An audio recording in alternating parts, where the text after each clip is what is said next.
Smith. And we will start with the AL East, where the New York Yankees are currently leading that division by 5 games over the Blue Jays. They're 6 up on the Red Sox, 7 on Tampa, and then 13.5 on the Orioles. So really, certainly the Yankees division to lose. They're minus 450 right now on BetMGM to win the AL East. Red Sox plus 550, Blue Jays 10-1, Rays are 25-1, and the Orioles are 100-1. And again, Wow. Red Sox, Blue Jays, and Rays are only separated by 2 games. So kind of those 3 teams, Jared, are all like 500. The Yankees are the class of the AL East, and then obviously the Orioles are the biggest disappointment in baseball so far. As a Yankees fan, you said yesterday this is your team. This is your number 1 team of all the New York teams. You love the Yanks. You know this team well. How do you feel about this team, how they're playing moving forward? Is there another team in the division that worries you that maybe you think can catch them in the AL East? I want to say yes, just because it's such a long freaking season.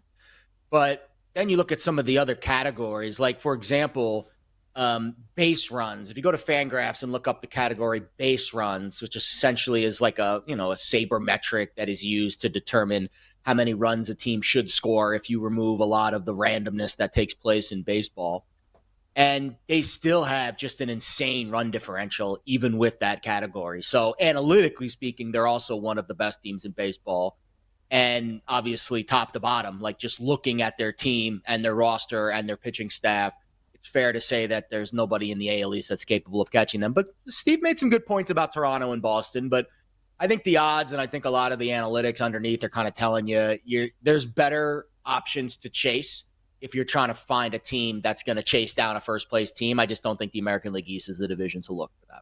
I'm with you. You know, the Yankees always are interesting when they're a big favorite like this, just because, especially when it comes to their lineup, we know how ridiculous Judge has been so far this season, and history would tell us that at some point he's probably going to go on the DL. And if he does, and let's say it's 2 weeks, let's say it's 3 weeks, maybe it's a month, maybe it's more, if they're missing the captain, if they're missing the best hitter in baseball, what's that going to look like? How is the team going to survive if Judge is gone? So at minus 450, I think there is some intrigue, right? Everybody loved the Red Sox, Jared, coming into the year. I mean, this was one of the teams that in the offseason, people were all in on Boston to win the division, win the American League, had them as a World Series sleeper.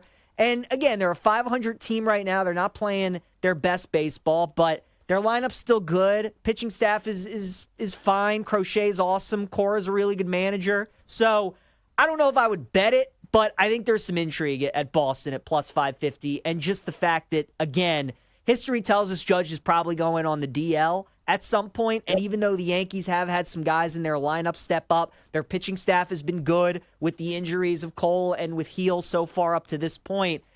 I mean, as you know, the Yanks have gone through stretches the last couple seasons. You get to the second half, you get to June, July, they tend to go through a little bit of a rough patch. And if that happens again, and if Boston can capitalize, maybe Boston could be worth a look, or maybe one of the other teams, maybe the Blue Jays or the Rays potentially as well. Want to ask our guy Jake Hassan his thoughts on the American League East right now with the Yankees on top.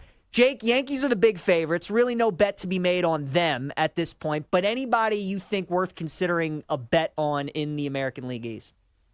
I'm going to be super honest, and this is going to be disappointing. No, not really, because the other 4 teams are just kind of like spokes on a wheel. Like one team goes on a 4-game winning streak, and they vaunt into second. Then they go on a 3-game losing streak, and another team goes on a 4-game winning streak.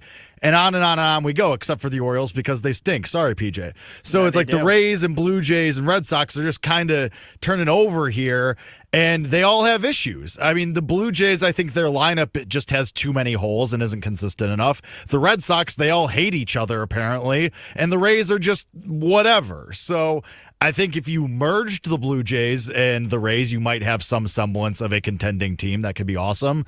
But the Yankees just have it all working for them right now. And I know I get your argument, PJ, about Aaron Judge because I made the same exact argument. But here we are. He didn't get injured at all last year. We're a month and a half or 2 months into this season. He hasn't gotten hurt at all. Maybe he figured something out. Maybe he's taking some kind of steroids that are going through the systems, but I don't know what it is, but the guy stays healthy now. So I don't think there's anything to do outside of the Yankees right now. That's fair. And look, if he Agreed. does stay healthy, I mean, they certainly are the team to beat. They're going to win that division. Orioles, by the way, now down 11-3 to the Red Sox because CL Neil Perez is still somehow pitching in the year 2025. Over to the AL Central, we got the Tigers on top of that division. And the AL Central is really interesting. Tigers are on top. Cleveland, Minnesota, and Kansas City are all 5 games behind Detroit. And then you have the White Sox, who are 17.5 games back. Jake, I'll start with you first, right? Again, Detroit's a big favorite, minus 375 at BetMGM to win this division. But do any of those other teams intrigue you? Minnesota's plus 650, Guardians and Royals both 10-1. Yeah, it would be the Royals for me. Minnesota, never, just because this is what we always do with Minnesota. Everyone gets excited. Oh, look at Byron Buxton. Look at Royce Lewis. And then all of those guys in the lineup get hurt. And I don't know about you guys.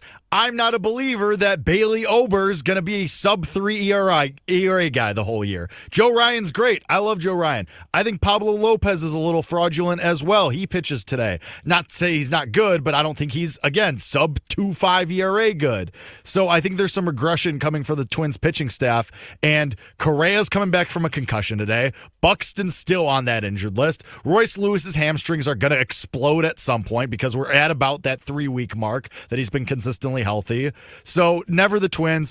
I think it's the Royals, and part of that is my bias because I do think that Caglione is going to come up at some point. By the way, hit a home run last night in just his 3rd game in AAA. Oh, by the way, the game before that, he hit 2 singles that were 100 miles an hour. But no, let's keep him at AAA to torture guys who've been there for 15 years. Anyway, I digress. I think that the Royals are the one, though. They have the superstar with Bobby Witt Jr. I really like the other supplemental guys on that roster. Maikel Garcia's been breaking out this year. I think Vinny Pasquantino, when he's on, has all-star upside. You get Caglione in there, and then the pitching staff. When Cole Reagans and Seth Lugo come back in a couple weeks, that's a great 1-2 to have. And then Michael Wacha's your 3, who completely has reinvented himself in Kansas City. I know some people are screaming aggression for him, but everything looks great on the peripherals for him, and he had a good year in Kansas City last year. Oh, and by the way, Chris Bubich is really awesome and suddenly a Cy Young contender.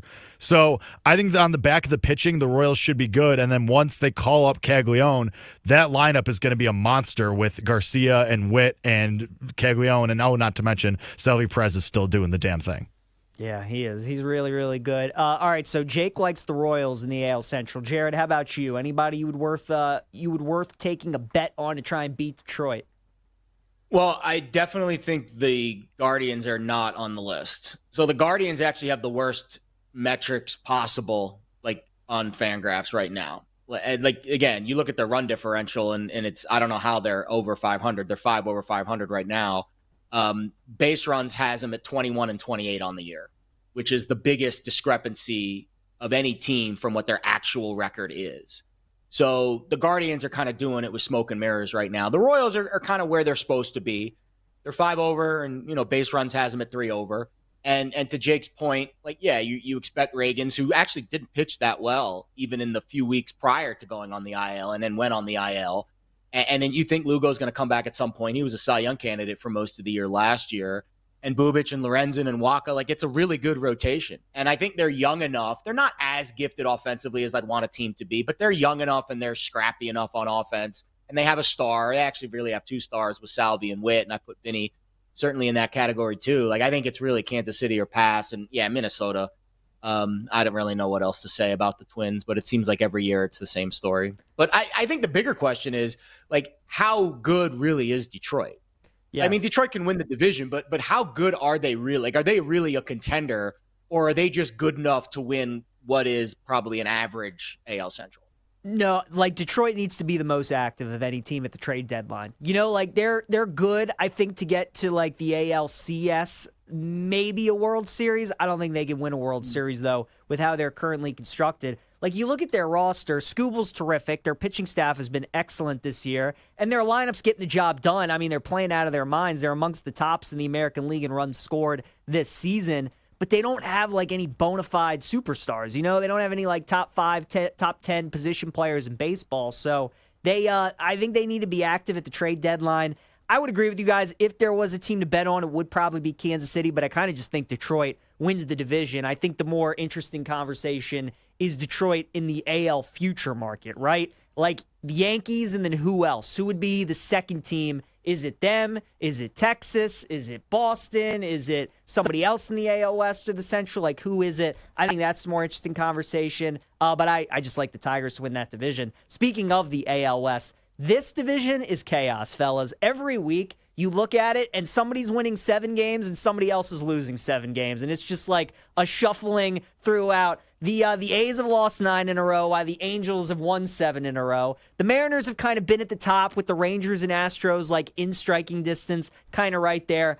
I could never bet Seattle at -110, like ever. Could never do that. I would bet so many more things before I ever trusted that team at that price. It would still be Texas for me at +290. Their pitching is phenomenal. I mean, they have 3 guys right now in the Cy Young market, and that lineup is just too good to be this inconsistent. For me, it's Texas pretty easily at +290. But I want your guys' thoughts. Jared, I'll start with you first. Who do you like in the West?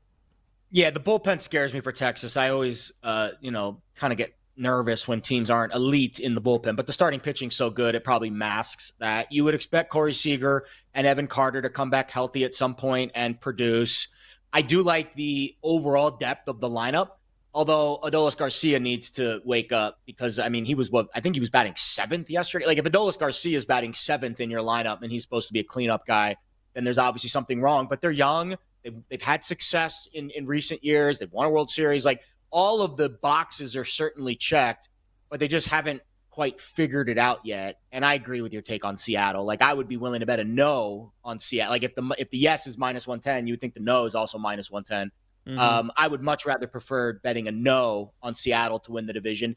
You would think at some point Houston's going to make a move or get aggressive, because it seems like the depth and the quality of their roster has really decreased over the last few years. Their window's really closed, but I do think the organization is still relatively positive about their future. So maybe Houston gets aggressive in the trade market and brings some depth in. But I like Texas at +290. I mean, I think that's a decent bet at this point. You would expect them to get healthier and to play better in the second half. Jake, AL West, what say you, sir? Who do you like in that division?